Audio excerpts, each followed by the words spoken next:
M23 iratunguranye mu itangazo rikomeye cyane maze gushyira ahagaragara mu bimaze kuvugwa. Murabizi ko kuva ku munsi w'ejo kwa kabiri tariki ya 24 2026 hakomeje gucicikana amakuru ku mbuga nkoranyambaga zitandukanye, kuri social media zitandukanye, by'umwihariko X ndetse na Instagram, aho bavugaga ko uwitwa Lieutenant Colonel Wiringoma wari spokesperson cyangwa se umuvugizi w'igisirikare cya M23 yaba yaguye mu bitero bya drone ingabo za Repubulika Demokarasi ya Kongo zarashe mu gace ka Rubaya. Mbibutsa ko M23 nubwo yagiye ijya kenshi mu biganiro na leta ya Kinshasa bya Doha bya bigamije gushyira iherezo ku ntambara, M23 yakomeje gutabaza amahanga ivuga ko amahanga akomeje kwirengagiza ibirimo birabera muri Burasirazuba bwa Repubulika Demokarasi ya Kongo. Barasa nkaho bajya ku ruhande rumwe rwa M23 ariko ntago bareba ibikorwa bibi birimo birakorwa n'ingabo cyangwa se coalition FARDC, FDLR, Wazalendo, abacanshuro n'abandi bose barwana ku ruhande rwa leta ya Kongo, ubwo harimo n'ingabo z'igihugu cy'u Burundi. Hanyuma rero umunsi w'ejo abantu bose bacitse ururondogora, ni ukuvuga ngo abantu benshi bababaye, yari inkuru y'akababaro ku bantu benshi cyane bakunda M23 ndetse by'umwihariko banakundaga uyu mugabo Lieutenant Colonel Wiringoma. Murabizi ko nyine yari umuvugizi wa M23, mwaramubonye kenshi mu video atandukanye ubwo bafataga umujyi wa Goma abacanshuro bakaza kunyuzwa ku butaka bw'u Rwanda kugira ngo berekeze mu bihugu byabo barwanaga muri iyo ntambara. Uburyo yagiye babwira amagambo akomeye, quickly, mwihute cyane, kandi don't joke with M23, uko bivuga ati ntabwo mukwiye gukina na M23.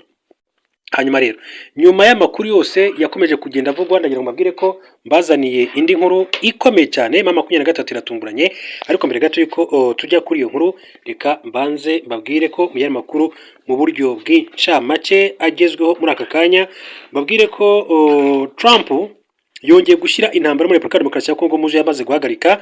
Ariko mbere gato yuko wenda ndaza kujya kuri iyo ntambara, kuri iyo nkuru, reka mbanze mbabwire ko Pentagon yaciye amarenga ko itazashyira hanze inyandiko zijyanye n'ibi hejuru bya aliens. Minisitiri w'itumanaho muri Leta Zunze Ubumwe za Amerika Peter Hegseth yavuze ko nawe kandi ategereje kumenya niba koko ibi hejuru bizwi nka aliens bibaho muri rusange. Uyu rero akaba ari minisitiri w'intambara muri Leta Zunze Ubumwe za Amerika. Mu cyumweru gishize Perezida wa Amerika Donald Trump yategetse minisitiri w'intambara Pentagon gushyira hanze inyandiko zose zikubiyemo amakuru iki gihugu cyaba gifite ku bijyanye n'ibi hejuru. Mu kiganiro yagiranye n'itangazamakuru, Peter Hegseth yabajijwe aho minisiteri ayoboye igeze ishyira mu bikorwa ibyasabwe na Trump. Uyu Hegseth akaba yabwiye rero abanyamakuru ko ubu busabe bwa Trump bwamutunguye ndetse ashimangira ko badakwiriye gutekereza ko buzashyirwa mu bikorwa vuba. Abanyamakuru bakomeje kandi babaza Peter Hegseth niba we yemera ko aliens zibaho, asubiza agira ati tuzareba kimwe namwe, nanjye nzabasha kumenya ukuri kwabyo. Muri Amerika hakomeje kugaragara kandi impaka ku bijyanye n'ibi hejuru nyuma y'uko Barack Obama uyoboye iki gihugu atangaje ko yemera ko bibaho nubwo avuga ko atarabibona imbona nkubone. Hanyuma rero nk'uko nari mbabwiye, witwa Trump nubwo imirwano ikomeje muri Burasirazuba bwa Kongo aravuga ko yamaze kurangiza iyi ntambara. Perezida wa Leta Zunze Ubumwe za Amerika Donald Trump yongeye gushyira intambara yo muri Burasirazuba bwa Kongo ko yamaze kwihagarika hirya no hino ku isi muzo yamaze guhagarika. Mu ijambo kandi yagejeje ku banyamerika ku wa 24 Gashyantare 2026, Trump yavuze ko yashoboye kandi kubungabunga umutekano mu gihugu kuva yajya ku butegetsi, ndetse mu ntangiriro z'umwaka ushize anahagarika intambara 8. Yagize ati nahagaritse intambara 8 muri Cambodia, ati ntibishimishije se. Cambodia na Thailand, Pakistan, Ubuhinde yashoboraga kandi kuba intambara y'intwaro kirimbuzi. Abantu miliyoni 35 bavuze ko minisitiri w'intebe wa Pakistan yari gupfa iyo ntagoboka. Trump yavuze ko yahagaritse kandi intambara ya Kosovo na Serbia, Israel na Iran, iya Kongo n'u Rwanda. Birumvikana intambara yo muri Gaza ikomeje kandi ku muvuduko muke. Kandi ndagira ngo nshimire Steve Witkoff ndetse na Jared Kushner kubw'ubufasha bwanyu. Steve Witkoff ndetse na Jared Kushner bavugwa na Trump ni intumwa ze mu biganiro bihuza impande zishyamiranye mu Burasirazuba bwo hagati, bagize uruhare mu biganiro bihagarika imirwano y'urudaca mu ntara ya Gaza. U Rwanda na Repubulika Demokarasi ya Kongo kandi byasinye amasezerano y'amahoro i Washington byemeranya gushyigikira ihagarikwa ry'imirwano hagati y'impande zibangamiye mu Burasirazuba bwa Repubulika Demokarasi ya Kongo, ariko ibitero bikomeje kandi kugabwa mu ntara ya Kivu y'Amajyaruguru na Kivu y'Amajyepfo. ihuriro ry'ingabo za leta yarondeze kandi rimaze iminsi rigaba ibitero ku biniro bya FC23 by'umutwe bitwaje intwaro wa MRDP twirwanaho ugenzura komine Minembwe ndetse no kwa civil. Kimwe mu bitero kandi bifatwa nk'ubushotoranyi bukomeye kinaca amarenga ko nta gahunda ihari yo kubahiriza amagahenge, nicyo ingabo za RDC zagabye muri centre ya Rubaya igenzurwa na mama 23 mu rukero rwo kwa 24 Gashyantare 2026 zifashishije drone cyangwa se ziriya ndege zitagira abapilote. Hanyuma rero tujye kuri Lieutenant Colonel Wiringoma umuvugizi wa 23. Murabizi ko nta communique officiel cyangwa se official announcement yari yajya ahagaragara igaragaza ko uyu mugabo mu by'ukuri yapfuye. Na makuru yakomeje kugenda akwirakwizwa ku mbuga nkoranyambaga ndetse bikavugwa ko bamwe mu bategetsi b'imbere mu gihugu cyangwa se no muri 23 bemeza ko Lieutenant Colonel yaba yaramaze kuraswa n'izi drone, akaba kandi yaramaze kwitaba Imana muri rusange. Ariko ndagira ngo mbabwire ko nta communique nta official announcement cyangwa se itangazo ryemewe yaba ku butegetsi bwa Kongo cyangwa se irya 23 rigaragaza ko Lieutenant Colonel Wiringoma yapfuye. Hanyuma rero hari amakuru yandi avuga ko uyu mugabo ashobora kuba yarakomeretse ariko ashobora kuba atarapfuye. Aya ni amakuru dukesha amasoko yacu y'amakuru ari mu bice bitandukanye muri Repubulika ya Demokarasi ya Kongo, murasazwa bwa kiriya gihugu cyane cyane muri Kivu y'Amajyaruguru za Rubaya. Biravugwa ko rero kimwe n'abandi bose mu bagabweho n'iki gitero bivuga ko bakomeretse, ndetse we ashobora kuba yarakomeretse cyane bikabije, ariko ngo ashobora kuba agihumeka umwuka bazima. Ati kuki ati gutangaza urupfu rwe byaca igikuba. Niyo mpamvu mama 23 itaba yahise itangaza urupfu rwa Colonel Wiringoma, cyangwa se ni ibintu bisanzwe ko aramutse yitabye Imana mama 23 itagira impungenge zo guhita itangaza urupfu rwe ako kanya. Niko bamwe bakubiza kugera bivuga, avuga ati rero mwitondere amakuru akomeje kugenda atangazwa, ati birashoboka ko uyu mugabo yaba akiriho cyangwa se yaba yaramaze no kwitaba Imana cyangwa se yaba nta n'igikomere yigeze agira. Ati byose reka dutegereze tuzabihabwa n'iminsi mama 23 izashyira itangazo ahagaragara. Mu by'ukuri tubona ko bari no kumusezeraho. Hanyuma rero mama 23 kandi imaze gushyira hanze itangazo rindi rikomeye, aho yanenze amahanga yinumiye mu gihe leta ya RDC yakajije ibitero. Ubuyobozi bw'iro rya mama 23 bwagaragaje ko bubabajwe n'uburyo umuryango mpuzamahanga ukomeza guceceka mu gihe ubutegetsi bwa Repubulika ya Demokarasi ya Kongo kandi bukomeza kwenyegeza ibitero. Umuvugizi wa Alliance Fleuve Congo M23 Lawrence Kanyuka yatangaje ko kuri 25 Gashyantare 2026 iro ry'ingabo za leta ya RDC ryagabye ibitero bigari mu bice byinshi ku basivile ndetse no ku birindiro byabo ryifashishije drone n'imbunda ziremereye.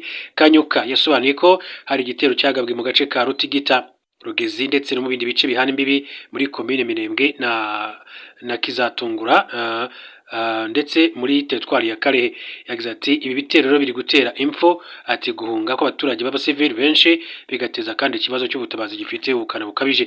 Umuyobozi wungirije mama 23 ushinzwe ibikorwa bya politike, diplomasi n'imiyoborere Bertrand Bisimwa yibukije umuryango mpuzamahanga ko leta ya RDC iri kurenga ku masezerano y'agahenge, bishimangira ko yahisemo intambara. Bisimwa yavuze ko bigaragara ko nta gahunda ifatika ihari yatuma leta ya RDC ihagarika ibi bitero, kuko mu gihe cyose irenze ku gahenge nta muntu n'umwe uyamagana cyangwa se ngo ayigaragarize ko iri kwitwara nabi. Ati nta gahunda zigaragara zafashwe, ati muri nta ngamba zigaragara zafashwe, ati mu gukumira ibyago by'imirwano. Uku guceceka rero kunyuranye n'umuvuduko w'amagambo avugwa iriyo ihuriro ryacu rikoresheje kandi uburenganzira bwarwo, ati bwo kwirwanaho mu gihe rigabweho ibitero.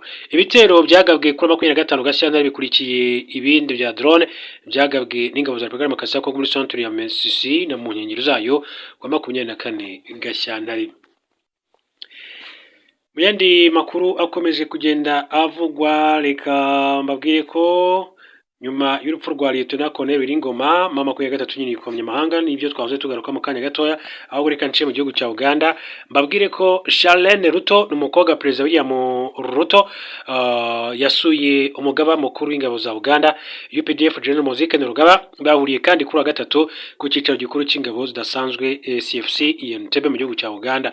Hanyuma rero uruzinduko ruje rukurikira itangazo riherutse kandi gutangazwa na General Muhoozi Kainerugaba ku rukuta rwe rwa X, aho yatangaje ko yifuza gusura Perezida wa Kenya Dr. William Samoei Ruto mu minsi ya vuba. Bikaba kandi byerekana ko hakomeje kandi kubaho kwiyemeza guteza imbere umubano hagati y'ibihugu byombi, no kuvuga igihugu cya Uganda ndetse n'igihugu cya Kenya. hanyuma rero intumwa ziyobowe n'umukobwa wa William Ruto zirimo George Nkia ndetse n'umujyanama w'icyubahiro wa Maroc Festus Olina, Valeshi Lugpathi ndetse na Honorable Jane Frances Achilo, zose rero zikaba zahuye na General Muhoozi Kainerugaba. Mu nama yagiranye n'umukobwa wa Perezida Ruto, General Kainerugaba yakiriye neza abashyitsi be, mu gihe umukobwa wa Ruto yashimiye General kuba yamwakiriye neza n'intumwa ayoboye.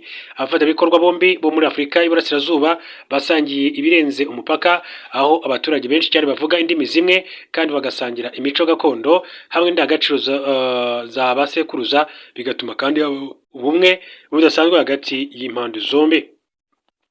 Usibye iyo mibanire n'umuco, ubufatanye mu bya diplomasi n'ubukungu hagati ya Nairobi ndetse na Kampala bukomeje kandi kugenda bukomera muri rusange. Ubucuruzi hagati y'ibihugu byombi ni umusingi w'ubukungu bw'akarere, aho ubucuruzi kandi bw'ibihugu byombi kandi bwageze kuri miliyari 1.5 z'amadolari y'Amerika muri 2025 nk'uko amakuru akomeza kugenda abishimangira. Reka rero turebera hamwe n'andi makuru atandukanye akomeje kugenda kuva tariki ya 15 Mutarama 2026 ubwo muri Uganda hari hamaze kuba amatora y'umukuru w'igihugu. Bobi Wine ntiyemera imigendekere y'aya matora n'insinzi ya Perezida Yoweri Kaguta Museveni, avuga ko inzego z'umutekano ziri kumushakisha kugira ngo zimugirire nabi, bityo ko ariyo mpamvu akiri mu bwishu. Mu kiganiro yagiranye na televiziyo ya Channel 4 yo mu Bwongereza, Bobi Wine yatangaje ko azava mu bwisho igihe azabona ari ngombwa kugira ngo leta imukorere icyo ishaka. Umunyamakuru ati abantu bari kuvuga ko utahora mu bwisho, iki ni igihe cyo kuganira Museveni, ni ukuvuga perezida watuye mu gihugu cya Uganda, yewe n'umuhungu we General Muhoozi Kainerugaba uyoboye ingabo. Ibyo ubivuga iki? Bobi Wine yasubije ko abaganira ari abafite ubwisanzure, asobanura ko we bitashoboka kuko bisa naho akandagiwe ku ijosi. Ati ntiwaganira n'umuntu ugukandagiye ku ijosi ngo uvuge uti noneho reka tuganire. Abantu bisanzuye nibo baganira, ibyo nibyo rero byaba ari ibiganiro bisobanutse. Komisiyo y'amatora muri Uganda yagaragaje ko Perezida Yoweri Kaguta Museveni yatsinze amatora ku majwi 71.65%. Bobi Wine agira 28.72%. Hanyuma Perezida Volodymyr Zelensky w'igihugu cya Ukraine yashinje abanyaburayi gushaka kumukura ku butegetsi. Perezida wa Ukraine Volodymyr Zelensky yavuze ko abo mu burengerazuba bw'isi bakomeje kumuhatira gutegura amatora nk'uburyo bwo gushaka kumukura ku butegetsi. Zelensky yashinje abanyaburayi n'abanyamerika gushaka kumukura ku butegetsi. Mu kiganiro yagiranye na BBC yavuze ko gutegura amatora ari ingenzi, ariko ashimangira ko ari ibindi bibazo bigomba kandi kubanza gukemurwa, birimo impunzi ibihumbi z'abanya-Ukraine zigomba gucyurwa, kwisubiza ubutaka bwa Ukraine bugenzurwa n'Uburusiya. Yakomeje kandi avuga ko kugeza ubu yibaza niba abashaka ko ategura amatora babikorana urukundo cyangwa se ari umugambi wo kumwikiza. Ati nabwiye abafatanyabikorwa bacu ko hari ikintu bakwiriye kandi gufata umwanzuro, murashaka kunkura ku butegetsi cyangwa se murashaka amatora. Manda ya Zelensky nka perezida yarangiye muri Gicurasi 2024, gusa yanze gutegura amatora kuko igihugu cye kiri mu ntambara n'Uburusiya. Kuva manda za Zelensky kandi yararangiye, Uburusiya bwagiye bubigenderaho kenshi bugaragaza ko budashobora kuganira n'umuntu uyoboye igihugu mu buryo bunyuranye n'amategeko. Ibikusanya ibitekerezo byakozwe mu Ukuboza 2025 byagaragaje ko Perezida Zelensky nategura amatora azaba afite amahirwe make yo kuyatsinda, kuko bishobora kandi kumugora kubona amajwi ari hejuru ya 36%. Hanyuma nk'uko nari nabibabwiye, ku munsi w'ejo nibwo hatangiye kumenyekana amakuru y'urupfu rwa Lieutenant Colonel Wiringoma, wari usanzwe ari porte parole cyangwa se ari M23 spokesperson cyangwa se umuvugizi wa M23 mu rwego rwa gisirikare. Wenda reka twifashishe nk'inkuru ikinyamakuru BBC mbere ko ndaza kujya ku nkuru iturutse mu biro bya Perezida Trump. Ku nkuru y'ikinyamakuru BBC bagize bati umuvugizi wa gisirikare wa M23 yiciwe mu gitero cya drone cy'ingabo za leta, ibivugwa n'abategetsi.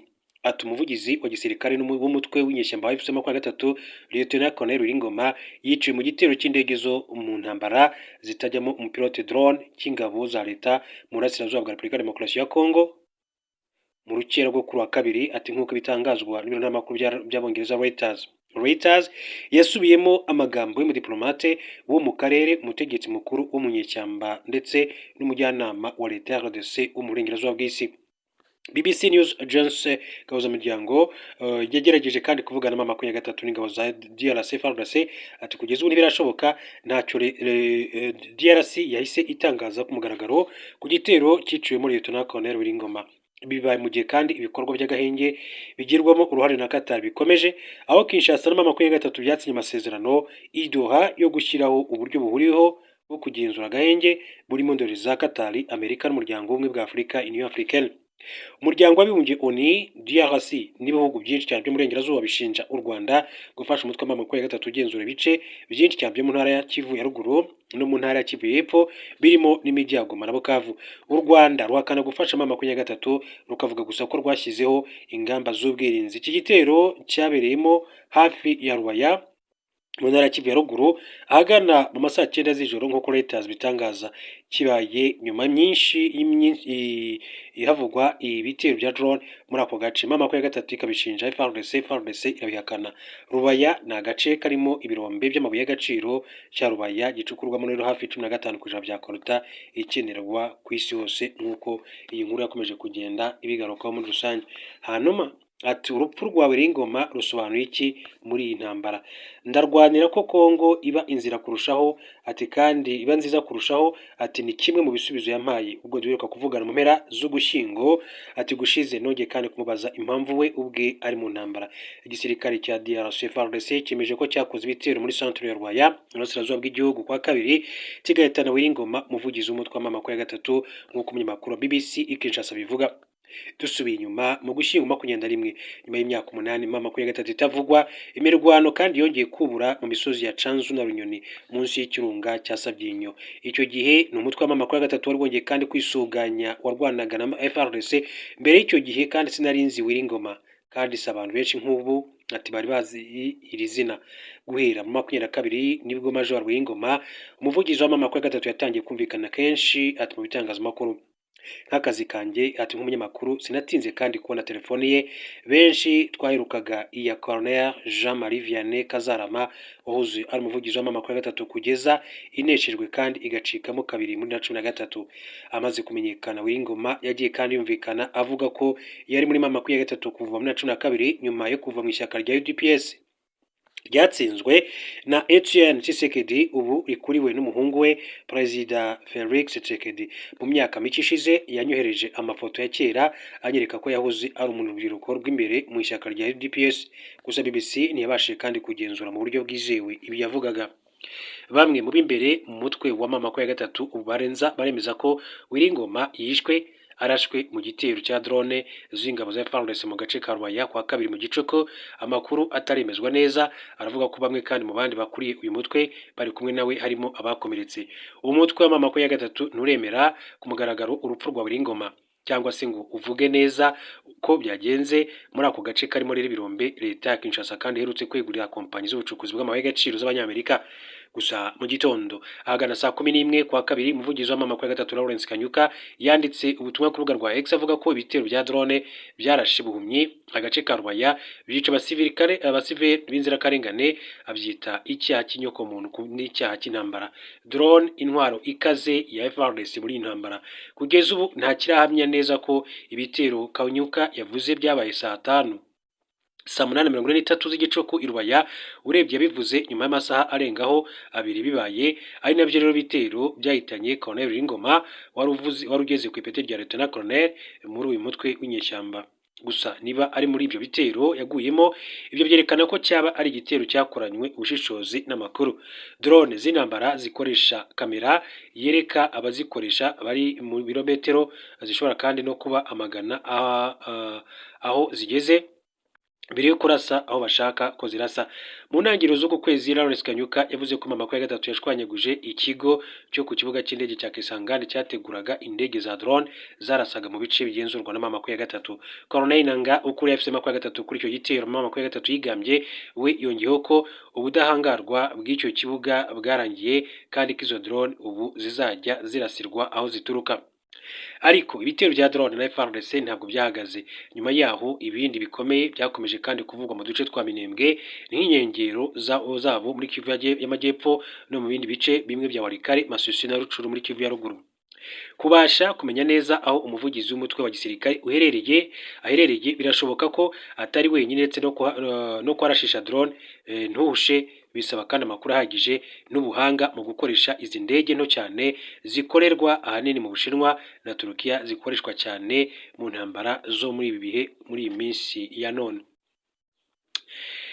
Colonel Wiringoma yishwe n'igitero cya drone gishobora kandi kuba cyanakomerekeje cyangwa se kigahitana n'abandi bari kumwe nawe, n'ishusho y'ubukana bw'izi ndege muri iyi ntambara nk'uko amakuru akomeza kugenda abishimangira. Mu gihe kandi inkuru y'urupfu rwe irimo kuvugwa hose kuko ari we uzwi cyane, birashoboka ko benshi badafite amazina azwi barimo guhitanwa n'izi ndege, baba abasivili cyangwa se abasirikare. Ibitero by'izi ndege bimaze kandi ukwezi gushize nk'uko bivugwa cyane, bigaragaza imbaraga igisirikare cya FARDC cyashyize kandi mu ntambara yo mu kirere. Ibitero by'indege za drone kandi birimo kuvugwa mu gihe FARDC nayo mu mpera z'icyumweru gishize yashinje umutwe w'amamako ya gatatu ivuga ko ufashwa n'ingabo z'u Rwanda kuba ari wo utera ibirindiro bya FARDC. Mu gihe impande zombi kandi zikomeza gushinjanya gutangira ibitero ndetse no kurenga ku gahenge bumvikanyeho inshuro zirenze imwe mu myaka 2 ishize, urupfu rwa Wiringoma rurongera kandi gutuma ihuriro ry'amaherezo y'intambara rirushaho gukomera. Quickly Wiringoma yari nde? Yarazwi nk'umuntu unenga cyane politiki ya Perezida Felix Tshisekedi, yakunze no kumvikanisha ko yarazi kuko yabaye muri UDPS. Uri yafatiye Ngoma ibihano muri 2023 ivuga ko akomeje kandi kugira uruhare mu byaha by'ubugome bikorwa na 2023 mu bwicanyi, gushimuta abantu, gusahura, kwinjiza abantu mu gisirikare, ubucuruzi butemera n'amabuye y'agaciro n'ibindi. Oni yamushinjaga kandi guha ishingiro no gutangaza ibijyanye n'ibitero 2023 ikora mu burasirazuba bwa DRC. Mu gusubiza ku bihano n'ibirego bya Oni, Ngoma yabwiye BBC ati ibyo ntacyo biturebaho, turi igisirikare cya rubanda, turwanira ko abanyekongo kandi babaho neza. Amasoko atandukanye avuga ko Colonel Wiringoma yavukiye mu majyaruguru y'u Rwanda ariko afite inkomoko mu ntara ya Congo Central, ari naho yize amashuri y'ibanze akanakurira kandi ahitwa Mbanza Ngungu, agace kari mu kilometero zigera kuri 150 mu majyepfo ashyira uburengerazuba bw'umurwa mukuru Kinshasa. Amasoko atandukanye arimo na Oni agaragaza kandi ko yarari mu kigero cy'imyaka irenga gato 50. Ubuzima bwe bwite ntabwo kandi yakundaga kuvugaho, ariko bamwe mu bamuzi bavuga ko yarafite abana 4. Nyuma y'ifatwa ry'umujyi wa Goma mu mpera za Mutarama ishize, Colonel Wiringoma yabonetse mu mashusho y'abacansho b'abazungu bafashwe na 2023 arimo kubihaniza, ubundi bamuca imbere mu murongo bihuta ababwira ngo quickly vuba mbere yuko abacanshuro kandi basubira mu bihugu byabo baciye mu Rwanda. Quickly yongeye kugaruka kandi mu yandi mashusho impera za Werurwe ishize, Ngoma yabonetsemo arimo kuramukanya no gutebya n'abasirikare ba Afurika y'Epfo bari baraje muri intambara mu ngabo za SADC. Bari bamaze igihe kandi bagotewe ku kibuga cy'indege cya Goma mbere yuko basubira mu gihugu cyabo. Ku munsi Colonel Wiringoma yambwiye ko arwanira ko Kongo iba nziza kurushaho.